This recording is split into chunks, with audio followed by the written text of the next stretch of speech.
NASCAR Sprint Cup with the NBC Sports app and get closer with additional camera angles, driver stats, and track information. Watch live anywhere on any device. Find out more at NBCSports.com/live as we ride along with the 11 of Denny Hamlin, a little bit late onto the track, but that's because they decided to go Q running, do a little qualifying setup for the 11, and that happened a little bit late, Dave.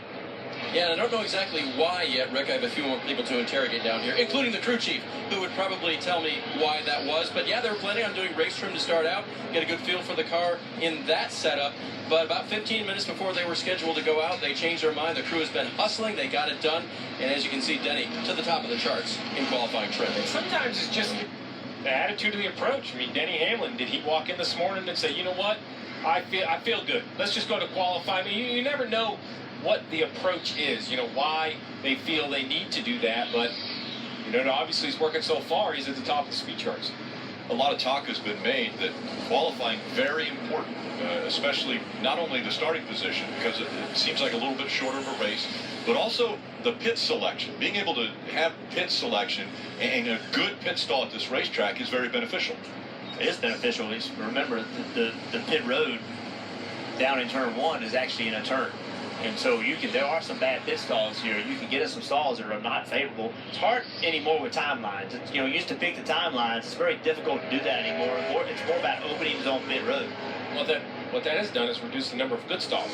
That's right. With timelines and openings, there used to be 12, 13, maybe 14 stalls that were of a benefit here at Phoenix. Now it's probably down to maybe 6.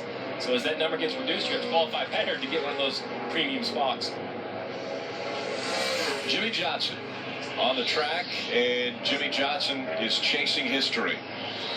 Back of his helmet says chasing 7, and that number very important, especially in this sport, because only 2 have ever achieved it.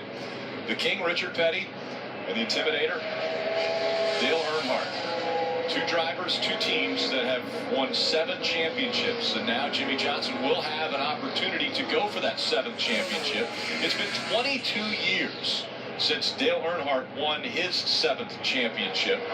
And so it's been a long time since we've even been in this area, in these uncharted waters right now, because of the fact that no one has come close until Jimmie went on a string of 5 championships in a row and then won the 6th. And then all of a sudden the talk was, could he join the other 2? And Rick, you talk about it's been 22 years. When you look at the other active champions in the garage area, I'm not sure that we have a chance, or at least in my generation, to see another. Right. We look at Tony Stewart retiring, Jeff Gordon's retired. There's very few champions around other than Jimmie Johnson. So is Kurt Busch going to go on a string of 6? Is Kyle Busch going to go on a string of 6? And with the competition level the way it is, I just don't see it in this format, Jeff, that someone's going to be able to put together that type of string like Jimmie did back in the mid-2000s. I'd say it's difficult, very, very difficult. But I'll tell you that when Dale Earnhardt won his 7th, I heard that it'll never happen again. Yeah. I heard that then, too. This will never happen again. The competition is too tough. And Jimmie Johnson still ain't happened, right? He's not there yet, but he's close. Yeah, and you look at a driver that has won, Kevin Harvick, and could be going for another. You also have to look at his age. I mean, he's 40 years old, and this is a sport where you can go into your late 40s and potentially even at the age of 50 can still be competitive, but to win championships at that age is so difficult now that the competition has gotten so good week in and week out. To win a championship in the sport is very, very difficult to accomplish. And I personally think this format makes it harder to win multiple. Right? I'm not saying it makes it harder to win 1, because all the stars can align and you can win that 1. But winning multiple, I think, is made harder with this format. Dave. Talking with Tony Gibson at the Stewart-Haas Racing shops this week. They knew they came into this weekend in a must-win situation for Kurt. What's interesting was we talked about how he may need to come off of the truck very good this weekend and not have to fight a lot to get this car to do what it needs to do. And it's a little hard to tell as he starts out practice because he's one of the drivers that hasn't gone to qualifying trim yet.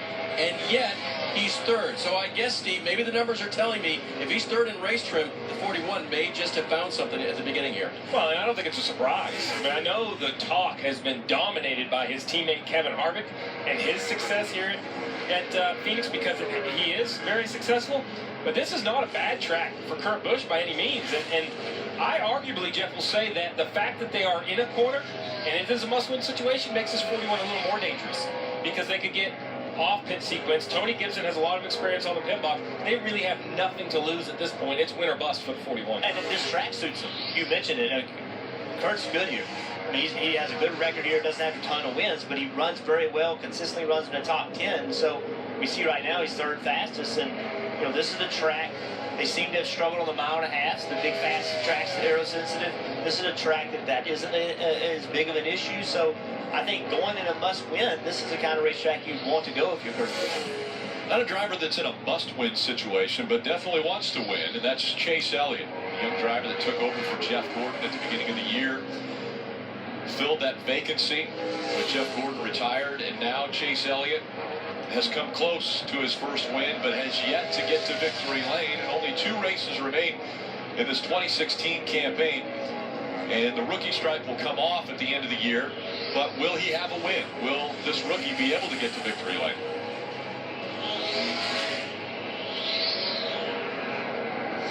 And the 4 of Kevin Harvick is on the track now. There were 5 drivers, 5 teams that had 15-minute penalties that they were serving. One of those was the 4 of Kevin Harvick.